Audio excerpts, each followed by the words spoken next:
Well, hello, shiny, crafty people. It's Tim Totten here. I see purple snowdrop here with me already. So if you can hear me, please just drop me something in the chat. This is my first live in quite a while. I want to make sure it's working properly. I may even test it on my own phone just to figure out what I'm doing. So yeah, checking in with everyone this morning. Hello, shiny, crafty people. It's Tim Totten here. It is Saturday morning, July 13th at 10 a.m. here on the East Coast of the United States. And I am checking in with everyone to say hello, see how everyone's doing. It's interesting. It's telling me we're at 15 seconds in, which I know I'm at more than that. So, yeah. Good morning. So, Andrea, nice to see you. Thanks for the wave. Can you hear me okay? Are you hearing me?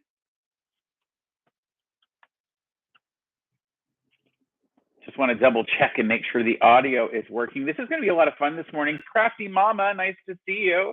It's a pleasure. Oh, good. So I'm using my AirPod in my ear. Karen K, nice to have you on here with us. So I'm glad you're with me. This is going to be kind of fun. Afternoon Purple, Snowdrop.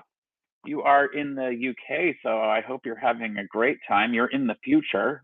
Well, not really. We're at the same time, but you've already got the sun for longer today. So I'm actually at my laser workshop studio. And so I came here because the internet's a little bit better. We don't really worry about how good the internet is at the sewing studio. And I've got to do some work anyway here at the laser. So, hey, Callie, just up the road from me in St. Augustine. Hey, Callie, nice to see you. Thanks for being here. I'm not premiering a video today. Some of you might be on and be like, whoa, there's a live. Yeah, I'm doing a live Q&A. I figure it's a great time for you to use the chat function and type some questions or thoughts or whatever you want to talk about this morning. I am going to preview some stuff that I've got coming up on the channel in the future, and maybe get some feedback from you about what might be good ideas for videos or what kind of things that you want to see in the future. So one of the things to know about this way this chat works for let's see, for YouTube is that you just need to type into the chat feature over on, it should be on, it's on my, the right side of my hand, but the left side, I don't know, it doesn't make sense. Either way, there's a section for chat. One of the things I want to make sure you do know is you do not have to do anything on this video in terms of money. So I watch a lot of people who have huge followings and they get 50,000 people in a chat, and then people will pay money to be like have their chat like featured. It's called super chat. It's not a great idea on YouTube. So even if you like me and go, oh, I want to make sure my chat, don't do that. There's not going to be enough of us on the live today for anyone to do that.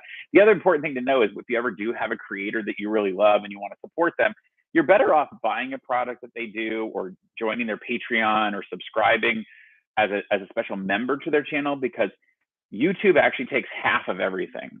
So you might send somebody a $5 super chat and then they get $2.50, which is fine, except you think you sent them $5 and really you gave a gigantic corporation half of that money.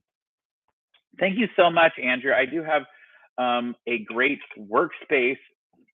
She asked, you ask, any helpful hints for those of us trying to sew in small spaces? Well, it's funny. I didn't always have a huge or great workspace.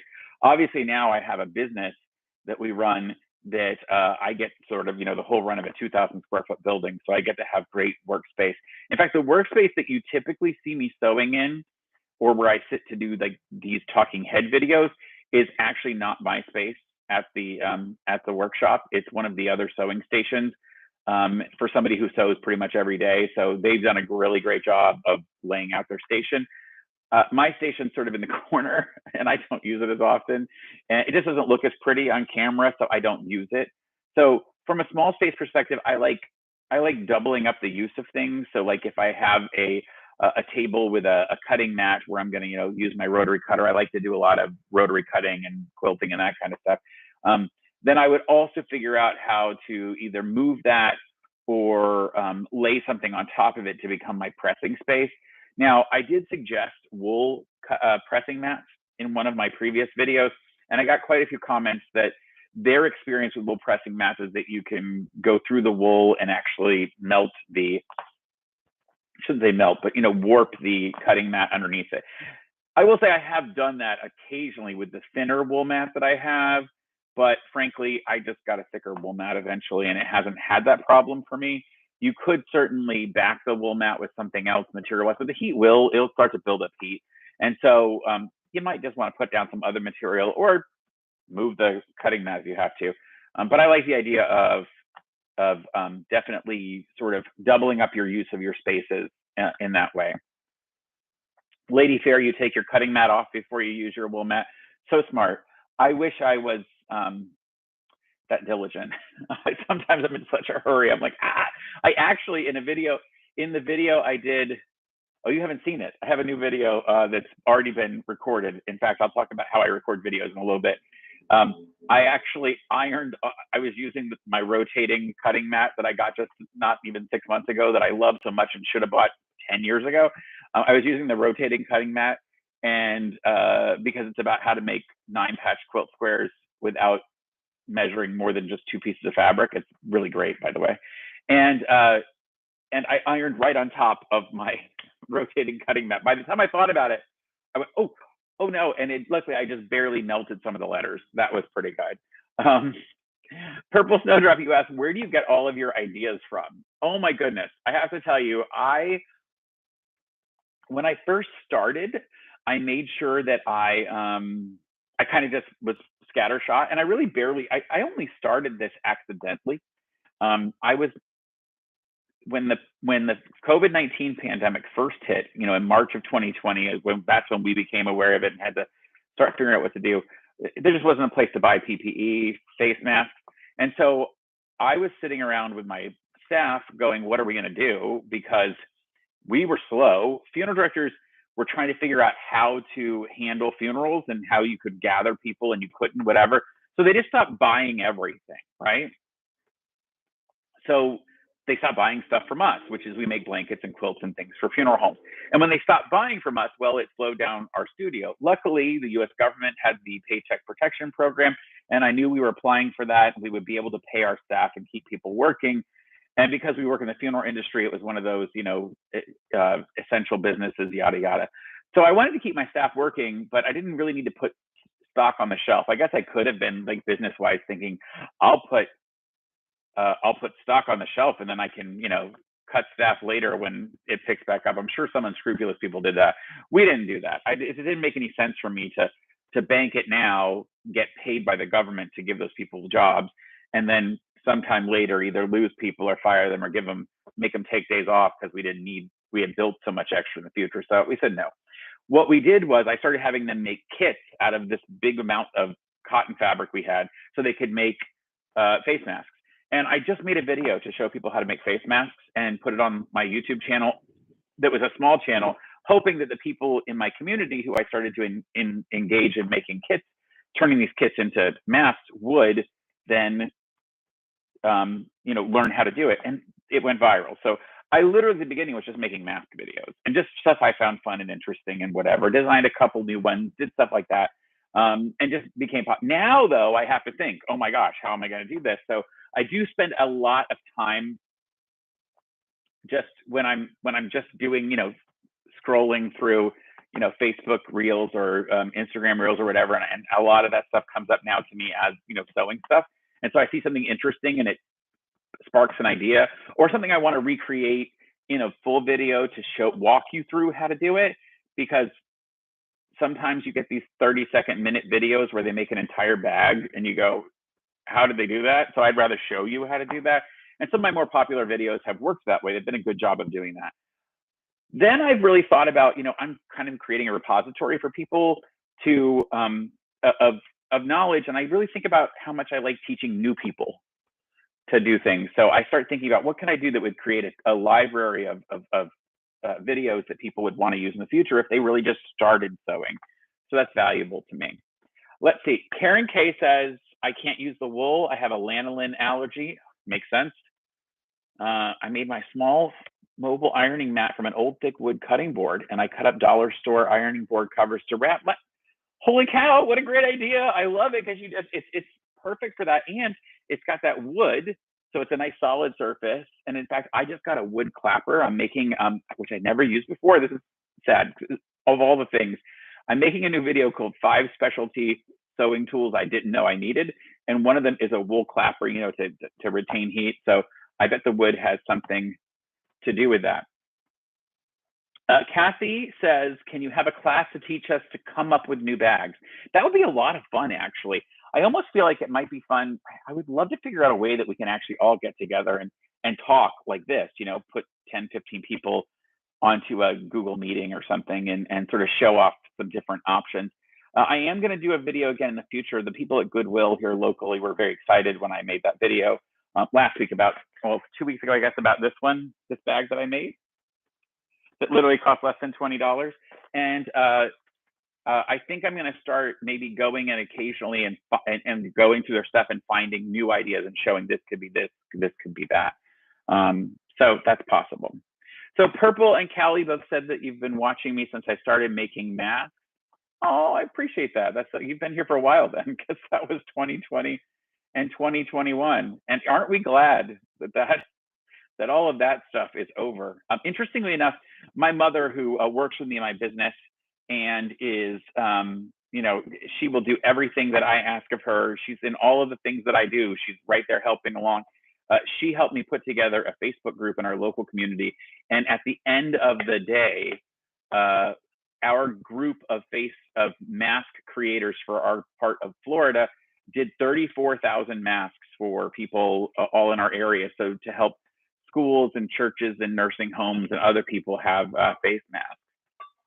Mary, thank you. You're new and you find this very informative. I really appreciate that. And trust me, there's plenty of content on the channel. I love making this stuff because I get, you know, energized and excited. In fact, I have videos planned. I have enough videos planned that I could go to June of next year and do every single week. So I've got over 50 videos in the pipeline in terms of ideas, and I have about 6 already recorded that are in editing process. So I try to do things in advance. Let's see. Have I used a walking foot? Andrea, good question. Maybe it's Andrea. I love to mess up people's names. So congratulations if I've messed up your name. I have used a walking foot. I love it. I don't like quilting my own quilts, which is funny because it's like, if you think about what the word quilting means, really the quilting is the last step where you sandwich it all together with stitches through the entire amount. So you can say, well, I do quilting, and then I don't actually do quilting very often. I'm very lucky. So my sister-in-law's mother just got a huge long arm quilting machine, and she's looking for all kinds of things to do. And it is so wonderful because I have like 3 unfinished quilts, and she's like, oh, send them to me. I want to do them. So I am going to actually do that soon. I'm going to send her a couple. I'm definitely going to do that. Oh, Andrea, good. That way I get an idea. You know, it's fun. My name is very easy. Timothy. It's not really hard to figure out. The only name I don't like is Timmy. And I always tell people it's because I'm not stuck at the bottom of a well and I don't need a border collie to go find me help. So I don't really love Timmy, although my grandmother and my mom and my mother, I'm very fortunate. I have two mothers, a fantastic biological mother who works with me, and then my stepmother who came along when I was very young and who raised me. And so I'm so lucky I get a couple of them. So, and my stepmother actually calls me Timbo, she's the only person who does that. So that's kind of cute. But otherwise, I don't allow any adults to call me Timmy because, you know, I'm already short enough. I don't like feeling any more diminutive than I have to. So if you have questions or things you have seen before and want to ask me questions about, I would love to cover those. I am going to say a few things as people come in. I specifically went to Walmart looking for interesting things to share on the channel. And I've done quite a lot of those videos where I use Pioneer Woman placemats and other stuff from Pioneer Woman. Love Ree Drummond. I don't cook much of what she makes, but I love to sit to watch her channel, her show on the Food Network. It's so much fun. It's good, like in the background or, you know, comfort television. I was saying that I usually watch Food Channel stuff. Just so I said, oh, I'm going to go to Walmart and see what I can find. And I went into the clearance section and got so excited because I found some cool clearance stuff. And then I realized not every clearance section is the same. So I was going to do a video about the cool stuff I found in the clearance aisle at Walmart. And then I realized none of you can run to the clearance aisle at your Walmart and expect the same thing. So probably not going to do that. I was able to get this heat and bond iron on vinyl that was regularly about $12 and was cut down in half, so only $6. I thought that was kind of fun. And then I found this quilter starting kit, which has a rotary cutter and pins and some, right here, some quilting needles and a book in it about how to do quilting. Although, I mean, you're better off watching a video, and not even just from me, from anybody who does that. But I thought, you know, it's got a ruler in it. You can't really see that, but here in the back shows you what the ruler looks like. And so for $9, I thought that was a nice gift that I can give somebody new that's doing quilting. So there you go. Crafty Mama, you said, I just recently made my mother a quilted CPAP pillow. Oh my goodness. Okay, so I love the idea of a quilted pillow. What is a CPAP pillow? I know what a CPAP is, right? That's some type of machine you wear to make sure that you get positive pressure while you're breathing and you don't stop breathing in the middle of the night. What is a CPAP pillow specifically? I'm excited about that idea.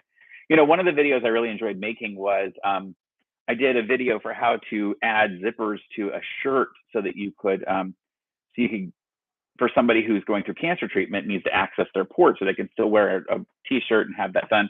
And I've gotten a lot of great feedback from friends of mine who said that that was really helpful to them, that it's not necessarily easy to find that sort of thing. Cheryl, I love your videos, but never caught a live. Well, you know what? I don't really do lives. I've only done one before on this channel that was to announce a see-through face mask. So you can imagine that was 3.5 years ago or more. You love creating with cloth. Can just say sewing, but I'm not that great at it. Listen, I've been doing this 30 plus years. There are still things that I'm like, I have no idea what I'm doing. And there are plenty of times that I mess up, which is why I leave all of those mistakes into my videos. I do take out more mistakes than you might think, but I try to leave mistakes that might be common or something that you might do in the video so that when you're watching, you recognize that even somebody who's presenting themselves in a way that looks like they're this expert on the internet still makes mistakes, because we all do. You know, TV shows look like they never make mistakes. Like, oh, the cooking shows, they never make a mistake. It's because they edit all that stuff out. People put their life on the internet and they edit out all the bad stuff and the mistakes and whatever else. I mean, come on. We make mistakes. In fact, one of the videos I'm going to do soon is going to be videos that I'm never going to publish. And I have shot full videos that I will never publish. Things where the end product was so bad that I'm like, there's no way anyone's seeing this. So I'll show tiny little clips in that video, but there are some of them that are projects that I really loved the idea of, and by the time they got to an end of a full hour-long video shoot and, you know, setting up all the lights and cameras and getting all the angles and whatever else, and the end product is just so terrible that I'm like, and then I lose steam on it and go, you know what? Someone else will teach people how to make this particular thing. But I do still want to show them to you in case you're interested. Purple, you are so right. Every hour you sew means you're an hour better than you were before. And Vicki, I really appreciate the compliment that I don't look like I've been old enough to be quilting for 30 years. I do turn 49 next month, so I actually started learning to sew when I was like 15 or 16, seriously, with my grandmothers. So yeah, that's definitely been, it's been a long time. Kathy, another class could be about interfacing. You know, you are so right. I will have to do a bit more research though, because I got to tell you, I approach interfacing, I think, the way a lot of people do, which is I'm never quite sure if I need it, if I'm doing it right. I hate how long it takes to iron. I hate the fact that they tell you not to use steam, because I love steam to press everything. And I know you really aren't supposed to. So, and then I sometimes mess myself up because I accidentally hit the steam when I shouldn't and might deactivate some of the glue. It is crazy. So, okay, so I did ask Crafty Mama what the CPAP pillow her mask forehead strap was cutting into her forehead. Makes sense. So I made a small pillow that I quilted. It's roughly 6x3, just enough to cover her forehead. So does she put the pillow on her head and then put the strap like over that? That sounds fascinating. That sounds great. Yeah. So the next couple videos that I have ready to go, I made that 9-patch video, and that'll be coming out, I think, next week will be the one I put that one out. I'm also going to do a video on specialty tools that I didn't know I needed. And that's one that I talked about already, but I'm going to do that. That has 5 cool tools that I didn't really know I needed, just started using them. Really, really fun. I'm going to do one that I really thought that a couple months ago, I saw this lady in a really pretty t-shirt, like it was like pink and it had like a sewing machine on it. And then it had this super funny saying on it, which I don't remember exactly what that one was. But I was like, somehow I realized at that moment that there are probably funny t-shirts about sewing and quilting. I had never seen them. So I became obsessed with like finding all the cool, funny t-shirts with sayings on them. And I'm going to put a video out about 10 of those that I found really hilarious. Most of them are from Amazon simply because I do a lot of business on Amazon. Like I do a lot of my own buying on Amazon. And I realize that's fraught with some concerns. Some people maybe aren't a huge fan of Amazon. It seems though that you're not going to find a t-shirt about quilting anywhere else there. Maybe Etsy, I found a few in Etsy, which are individual sellers. If you're lucky, if you can make sure that the Etsy shop actually is from an individual seller and not a gigantic company. So I have a mix of those to show you. And then I actually figured out that that you can create your own, content, put it on Amazon, and they will print and sell the shirt for you. So in fact, I may or may not, after that video comes out, and if I see if people actually are interested, I may consider making some of my own shirts. Now, I won't make them, but I would design the graphics to go on them. That is one of the skills that I have. And maybe create some sewing t-shirts and quilting t-shirts for people. That would be a lot of fun, I think. Now, look, I'm not trying to, I have several businesses, and I'm not trying to make this channel do anything more than pay for my lunch every once in a while, which it does beautifully. So thank you everybody who watches me, because you watching those videos with the ads is exactly what helps me to be able to do this and go buy all the stuff that I do. Everything that I show on the channel is funded by advertising revenue. So I really appreciate that. Let's see. There's a company called Callie. They do sewing, knitting, and crochet t-shirts and hoodies. Ooh, I will make a note of that. Hold on, let me find my pen. I will check them out, Purple. That sounds pretty exciting. Margaret, you'd like about interfacing and stabilize. Yeah, I got to tell you, I will have to spend a little more time on that. Callie, it's funny. You said that it's a shame they don't teach home economics in high school anymore. Yeah, why did they stop that? I mean, I think we had home economics in my middle school, which, just a couple years difference. And I think that was the first time I ever really sewed. I was probably 12 or 13 and did a pillow or something. But it was a great intro to this thing that somehow doesn't get taught enough to people. So it's always fun for me when I meet new people who are in their 30s, 40s, 50s, and they're learning to sew for the first time. I'm like, oh, you are going to have the most fun. I've got some other videos coming. I'm going to talk about some standard quilt embellishments, as well as some things maybe you don't think about. One of my favorite quilts to make is a big bunch of 10-inch squares, but then stitching rickrack and crisscross along it to give it a real sort of country or homey flair. And I've done some really great quilts that look way more intricate than they are, because I've used rickrack as the embellishment. And so that one's a lot of fun to do. I am also going to talk about in a future video about tools that I just never use, things I bought thinking I would use them, but I just don't use. So I think that video will help give people some that permission to maybe let go of some of those tools, or realize that it's fine. You spent $40 on something, maybe it didn't work out, or you didn't need it, or maybe there's a better solution. So I'll talk about those. I'm also going to take, oh my goodness, I'm going to take a trip to Ikea. Now listen, Ikea is in the US, and of course, I know I have people all over the world watching, which I really appreciate. I do mostly US-based content because that's where I am, and so I'm doing US-based content, and we have Ikeas are sort of spread around major cities. But a lot of the people who watch me never been to an Ikea. And I love the idea of taking people into a place that they haven't gone before. And I like finding solutions in places. So it's one of my favorite parts about doing my Dollar Tree find videos, where I find crafting and sewing finds, is because I go through every aisle at that Dollar Tree store to look for anything I could use that might be. So if it's in the kitchen section, but it might be perfect for sewing, I'm doing it. I love doing that. So I'm going to do that with Ikea, because I know there's lots of good stuff. And I haven't been to Ikea in a couple of years, and I love Ikea. So I'm going to take people along. And who knows, I may go in and just tape some arrows on the floor in different directions and see if I can get everybody mixed up. If you've been to Ikea, you know that they have arrows on the floor so you can walk through the store the right way. And the store takes approximately 18 hours to walk through. Well, not really, but it does take quite a long time, because you would think a two-story store, it's decent size, but it's not gigantic. But they wind you through, and it's like going through a maze. I expect there to be cheese at the end. That's how crazy that is. Luckily, there usually is like frozen yogurt and hot dogs, and what else do they have at the end? Usually cinnamon rolls, which are fantastic. I love it. Oh, purple. I got in trouble in my sew class at school. I took my skirt home and finished it at the weekend. My teacher said it was supposed to take me 6 weeks to make. Oh my goodness, can you imagine? Oh, yeah, that's funny. Obviously, you were a bit of a prodigy at that point.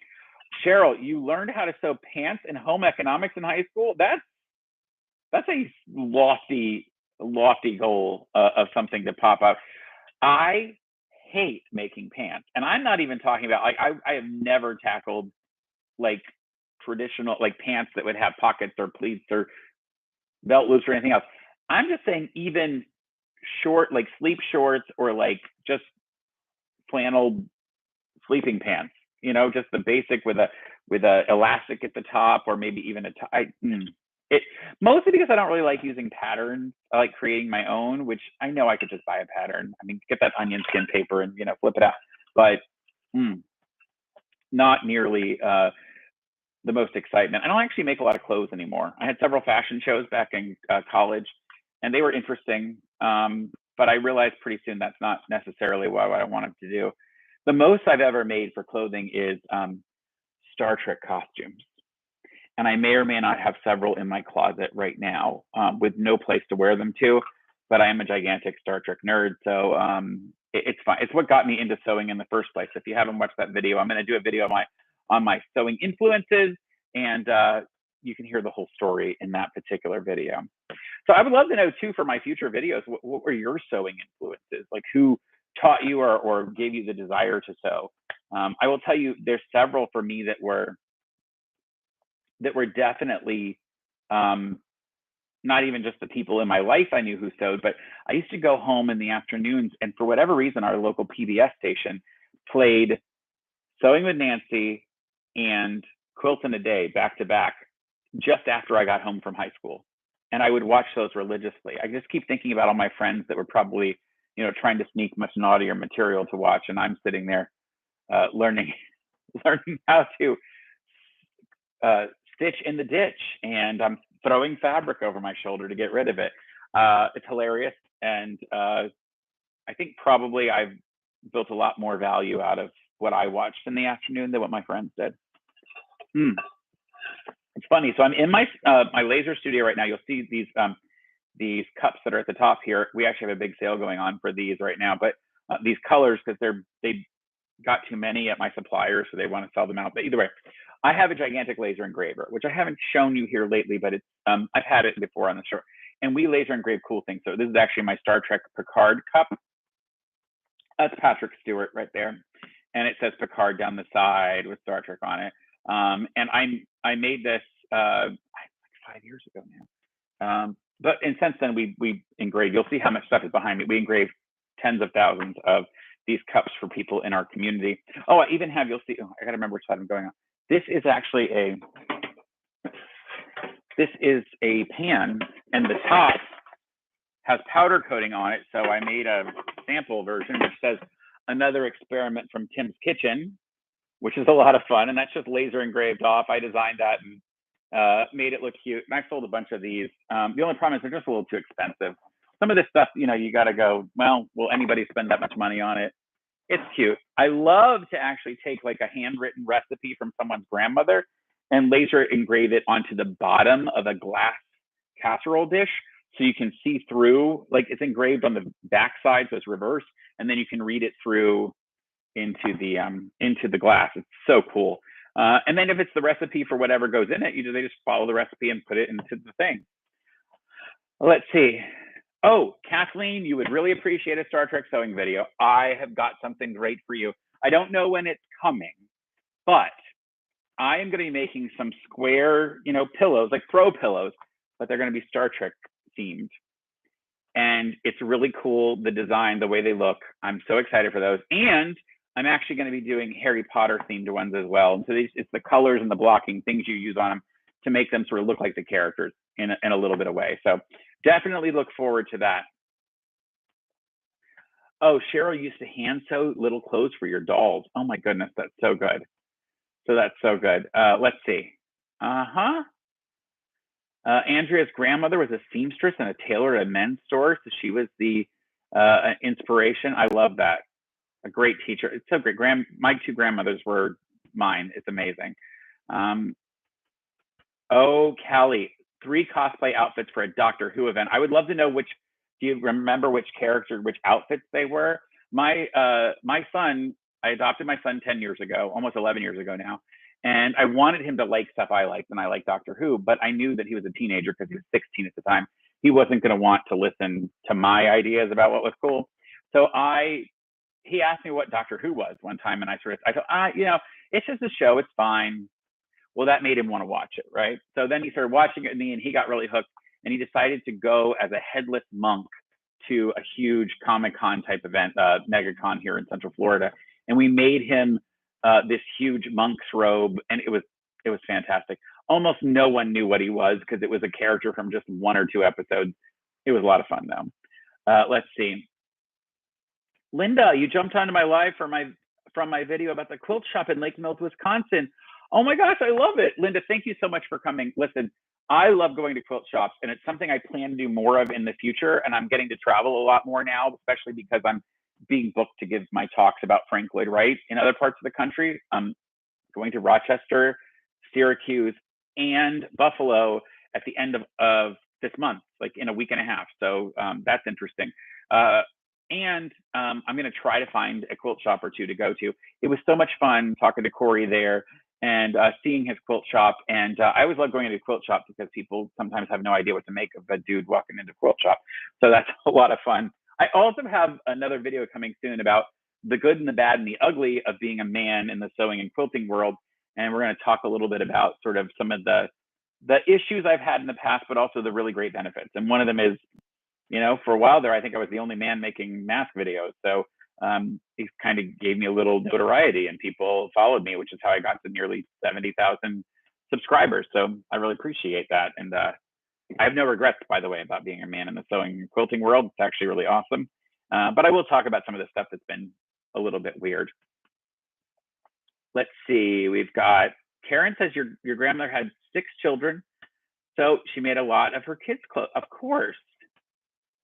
Oh wow, she would put newspaper on the floor and ask you to lay on it and kick it a pattern. I love that. I love it. Let's see. Andrea, yes, I did adopt a teenager. It was a little selfish on my part. I figured if we didn't like each other, we only had a couple years to deal with each other. But it worked out good. I really liked it. He's 27 now, and we have a really great life. He's an upstanding member of society, so I'm not worried about it's one less person on the street that I'm worried about whether they're not helping society, because this kid he's fantastic. I love him. I don't want to adopt any more children, and not because of him, just because I'm getting old. Let's see. Oh, Kathy, you like R2D2. I bet you there's a cool pillow design from R2D2 that could be done. It seems very quilterly, doesn't it? His design is all shapes and geometry. Okay, Mary says I should come to Fort Worth, Texas and visit Suddenly Sewing. Oh, wow, that would be lovely. I don't know that I have a reason to be in Texas again anytime soon unless someone books me to come talk about Frank Lloyd Wright, or there's a convention for one of my business, for my big funeral related business there. Those are usually the only times that I travel, unless we're going on like a cruise or we're gonna find a vacation, but they tend to all go together. Okay, Margaret, you mentioned lap quilting with Georgia Bonesteel. Is it? I don't remember if I've ever seen her stuff. Oh, Kathy, you're in Buffalo. Fantastic. I'm going to be at a library in Buffalo. And it's a really great question which one it is. So I will try while we're talking on the phone. I'm really good at talking and doing other things at the same time, which I don't know how that's possible. You'd think it would be almost impossible to do that. However, I'm pretty good at it. So I'm going to look at the Buffalo Library that I'm supposed to be at. I should have put this into my paperwork, my calendar already, but I haven't. So let's see. I'm going to be I'm getting on Tuesday the 23rd, and then I fly to the area, and I'm going to be at a library in Rochester that evening. Then the next day, I think it's the 20th. No, maybe it's the 25th. Let's see. I discussed this with our director. Thursday. So I'm going to be Thursday, the 25th at 11 a.m. and I will be at the Eggertsville Snyder Library. Now, let me just tell you, I have no idea where that is exactly. Let me find it. Oh, there was the flyer. Okay. The Eggertsville Library. You'd have to look at where that is. That's where I'm going to be. I know I have an address somewhere because I've got to drive there. And that'll be at 11 a.m. on the 25th of July. So let's see. Karen, I bought my son a sewing machine when he was in junior high. So smart. It's a power tool for fabric. I never understand this gendered attitude about how, it's only for girls. Like, it can be quite dangerous, but also really cool. He started making his own costumes and he sewed with leather from, yes, that's so good. So good. Okay, so Callie, you said you did the Clara barmaid top with Dalek skirt. Yes, fantastic. Karen Gillen's red outfit from Volcano Eruption episode. And the Ohila Lassier from Night of the Doctor. Fantastic. Okay, so great questions coming in. Let's see. Oh, Cheryl says New England Cajun root cellar. He's a reseller. Okay, I'll have to look at him. Best city to go see Frank Lloyd Wright designs, Regina. Great question. Now, the interesting thing is Frank Lloyd Wright, I've been studying him for about as long as I've been quilting. So I started when I was 13 studying Frank Lloyd Wright, and it's just been this passion. And I love his work and his life story. It's a fascinating story. And I'm a storyteller. So I love telling people the story of Frank Lloyd Wright's life and work. It's this truly American, amazing story with love, adultery, murder, the Emperor of Japan. That's just in the first 45 years, and he lived to almost 92. So he's got a crazy life story. His life and work is really broken up into some segments. So if you want to see all early stuff and you like older style design stuff, not mid-century modern, but you like sort of turn of the century and you kind of like Victorian, but maybe you want something a little more organized and pulled together, then you want to go to Chicago, because Frank Lloyd Wright did his early work in Chicago. He was an apprentice for Louis Sullivan, who's a very famous architect. You may have heard a phrase he used called form follows function. And so Frank Lloyd Wright studied under Louis Sullivan and then went on his own, really actually got fired. That's a great story, but you'll have to come to a talk to hear about it. And he stayed in the Chicago area, lived in a suburb called Oak Park, and he did a bunch of design work there. There's like 50 plus or more designs of work in the area, and quite a few that you can go and tour. So you can go to the Roby House, which is probably his best known prairie style house. It is one of the 8 UNESCO World Heritage Sites that Frank Lloyd Wright has had inscribed onto the UNESCO World Heritage list. That list has things like the Eiffel Tower, the Pyramids of Giza, those kind of buildings on it. So it's a pretty big list, a pretty important list. And so you can see great work by him there. The Roby House is amazing. It's open for tours. Check their schedule. You can also go out to Oak Park, where his home and studio is. It's his first home and studio from the turn of the century, so early 1900 up until 1909. Fantastic. You really get an idea of his life and work, and you can travel along the roads around there, do a walking tour of other houses he built for his neighbors. And then there's the fantastic Unity Temple in Oak Park, which is a gorgeous big church that he designed in 1905.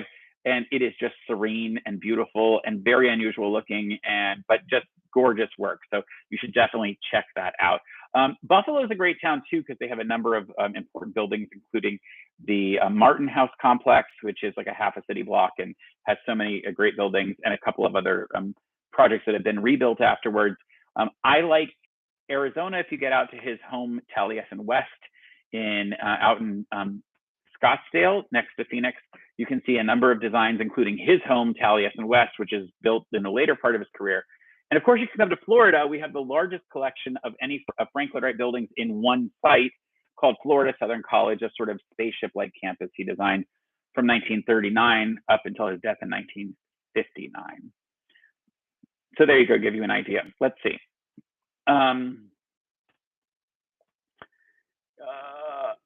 Your birthday is the 25th or the 23rd, Kathy? So I won't be anywhere in Buffalo on the 23rd. On the 23rd, I'll be in Rochester giving a talk. On the 24th, I'll be giving a talk somewhere else. On the 25th, I will be in the morning at Buffalo at the, what did I say it was? I think I said the name already. The Eggertsville Library in Buffalo. And that's on the 25th at 11 a.m. Let's see, Bone Steel. Bone Steel. Yes, thank you. Thank you, Margaret. Lady Fair, he did not do the House on the Rock in Wisconsin. That is a common misconception because it's so close to his own house, Taliesin, in Spring Green, Wisconsin. In fact, the funny thing is that Frank Lloyd Wright, if he hadn't been dug up against the rest of the family's wishes and cremated by his youngest daughter, he would roll over in his grave if someone suggested that if he heard someone suggest that he had designed a house on the rock in Spring Green. It's about 15 minutes from Wright's house. And the man who created that, Alex Jordan, was not an architect. He was a fascinating character, though. I mean, the place is great to visit. You have to go. But House on the Rock is, I describe it as sort of like a poor man's Bond villain lair. It's fantastic. You have to go and see all the weird collections that are there. Mr. Jordan, one time, it's reported, went to Mr. Wright and asked him if he could work on a project with him. And Wright said, I wouldn't work on a chicken coop with you. So yeah, Mr. Wright, I think Alex Jordan gets a little bit of the last laugh there, that the man who sort of turned him away now gets regularly described with the building he didn't do that Alex Jordan himself did. It's a fantastic place. But also, please, if you go to Spring Green, Wisconsin, make sure you visit Frank Lloyd Wright's house, Taliesin, and take the long estate tour. It's so worth it. 4 hours. Like I say, it's not any more necessary, too much more than the other tours, but you get to sit down. You get to sit down in his living room and relax and talk. You get to sit down and have cookies out on the lanai. It's so wonderful. Jane, you visited Fallingwater years ago, Pennsylvania. It is a beautiful Frank Lloyd Wright project. It is unbelievable. It's in fact, the Smithsonian listed it as one of the 25 places in America you should visit in your lifetime. It's completely worth it. I have taken groups there in the past. We occasionally do a tour group there, usually in April. It is magnificent. I've been 7 or 8 times. It doesn't matter. I'll go again and again and again. It's just moving and gorgeous. I will tell you though, if anyone here is going to go to Fallingwater it's in southwestern Pennsylvania, so just about an hour and a half or so south of Pittsburgh, depending on how fast you drive. And it's sort of in the middle of nowhere. It's on the middle of 5,000 acres of beautiful, pristine land that was donated by the family to the Western Pennsylvania Conservancy.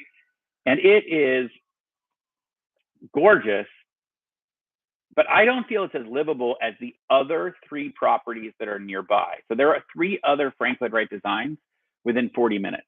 Just 15 or 20 minutes away is a house called Kentuck Knob, designed for Ian and Bernadine Hagen. They saw the design for Frank Lloyd Wright's house at Fallingwater, sort of got, Ian Hagen was, and by the way, his name was Isaac Newton, so he liked to use Isaac Newton Hagen. He liked to use IN rather than Isaac Newton, you can imagine. IN went to Fallingwater just because he was requested to go to talk about, he was a big dairy guy, and he made ice cream, not Haagen-Dazs, Hagen's ice cream, very well known in that part of Pennsylvania. But he was called in the 40s to go to the house and talk to the owner, Mr. Edgar Kaufman, to figure out how they could use maybe some of the milk from their own dairy cattle at Fallingwater to be turned into some products that he wanted to use. And so Ian Hagen drives up to the house, not knowing whose house it is, and sees, can you imagine turning the corner and there's Fallingwater, this gorgeous house on the side of a hill, like, I mean, over the waterfall, just, oh my goodness, amazing. And so he did that and was so fascinated by it that they wanted their own Frank Lloyd Wright house. So he and his wife were having drinks or dinner or something with the Kaufmans and asked just very clearly, like easily, what would it take for us to get a Frank Lloyd Wright house? And they said, well, first of all, you need to call him on the phone. He's so busy now in the 40s with so much business that this is like late 40s. Don't send him a letter. Call him on the phone until you get him on the phone. Once you get him on the phone, tell him you have half of the amount of money you're actually willing to spend, because he's going to spend all of it. But if you tell him you have half, then he'll only double the budget and spend what you want. So of course they did. They told him they only had like $40,000. So he should spend about 80, right? I think they ended up spending 120 or something like that. But it's an amazing, gorgeous house, beautiful, open for tours. Make sure you go see it as well. Jane, the cantilevers and how he blended into the landscape was spectacular. I really wanted to go in the kitchen, but it was closed off. Did you at least get to see into the kitchen? Because the kitchen has that full floor to ceiling glass that's right there, and tucked into the corner into those glass windows that all open up like this, there is a stand mixer. And I always refer to it as the world's luckiest stand mixer because it's in the most gorgeous spot overlooking the waterfall. In fact, Fallingwater, the Kaufmans really loved the people who worked with them, so they would bring people with them to their summer house. Fallingwater was a weekend summer house. It was not a house people lived in all the time, and understandably so. I know that as I get older, I could not live that close to running water and try to get asleep because I would be up 4 or 5 times a night. So I don't want to live that close to water, but they would do it on the weekends and summers. And they would bring, their chauffeur would drive them down, whatever else, but they were allowed to have run of the place as well. And they had an amazing cook who would come with them. And she put out her own cookbook a couple of years ago. Unfortunately, she just died. But by the way, it's trying to tell me that it's going to run ads in a moment. So I skipped the ads. If any of you saw ads during this, I'm really sorry. I wasn't paying attention to the bottom. So, Kathleen, you went to Kentucky Knob as well. That's fantastic. And then about 40 minutes away from Fallingwater, there's a place called Polymath Park, where my friends Heather and Tom have been collecting Frank Lloyd Wright houses that were going to be torn down. So they've brought now 2 so far, Frank Lloyd Wright houses that were being torn down in other parts of the country and rebuilt them on their property. They have a lovely restaurant called Treetop, and then they have 2 Frank Lloyd Wright houses that you can rent overnight and stay in, but you can also take a tour at certain times of the day. So if you do rent them overnight to stay in them, you understand that you got to have everything put away because people are going to come through and see the house.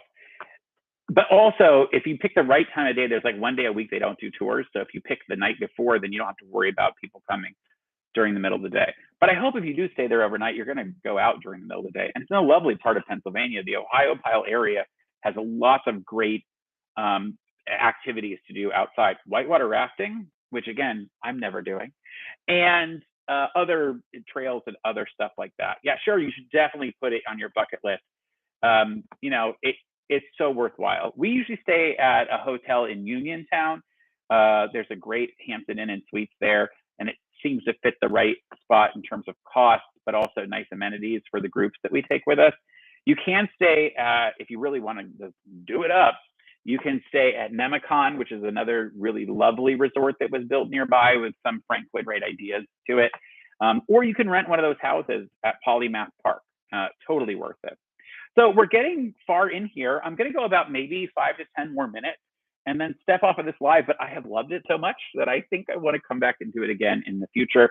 I am trying to work out how to connect my love of Frank Lloyd Wright architecture with the work that I do on this channel. So I'm trying to figure out if I want to attempt making any of his stained glass window designs, really they call them leaded art, leaded glass windows rather than stained glass. It's a weird thing. Any of his art glass windows and turning that maybe into a quilt design. I don't want to do a gigantic. There's like even some of the best windows and the simpler ones still have 400 to 500 pieces in them, and I'm not sure I want to try to figure out how to do that. But I'm thinking about, is there ways that that might happen? So that could maybe after next June, after I get all these other videos out. All right. Did anyone see the origami video that I made? I did a video where I took fabric and did origami with it. If you saw that one, I'm planning to do a little bit more of that with some other origami designs that I really like doing. You know, I've tried a little bit of everything creative that I can over time. And I think one of the attributes that really has helped me is that I'm kind of fearless. I figure I might as well try it. Why not? Might work, might not, might as well try it. So in my late teens, I did plenty of origami and I got frustrated, but I also did cool stuff and I would make all this stuff and leave it everywhere paper-wise. You never know. I'm going to try to do a couple more fabric ones to see if there's things that would hold up and stand up to be shown how to do. So that's a future video that I'm planning to do as well. So this has been a fantastic live. It just proves that I can talk for 50 minutes straight without stopping because I have way too much to say. But the value of that is really that I get to interact with you. So I'm so excited that we were here together on this. And I'll do some more lives in the future. And I always love suggestions about stuff we might talk about or do. And I may move this to my workshop where the sewing is, because I think I can do this where I bounce between cameras and maybe show some things. If you have a question, I might actually be able to show, fingers crossed, actually like give you an actual short tutorial or answer some questions actually by showing you how things work. So either way, it was wonderful chatting with everyone. Thank you so much, Andrea. Thank you, everyone. Purple, enjoy your chicken casserole that you have in the oven. And I really appreciate everyone's time. Regina, nice seeing you. Everyone, Kathy, Jane, Regina, Purple, Mary, Cheryl, I don't have all the names. Lady Fair, Margaret, Jean, I think it's got to be Jean, right? And so many other people. Thank you so much for joining me. And I hope until next time, you stay crafty. Bye for now. All right, now I got to figure out how to end it. Maybe it's this button.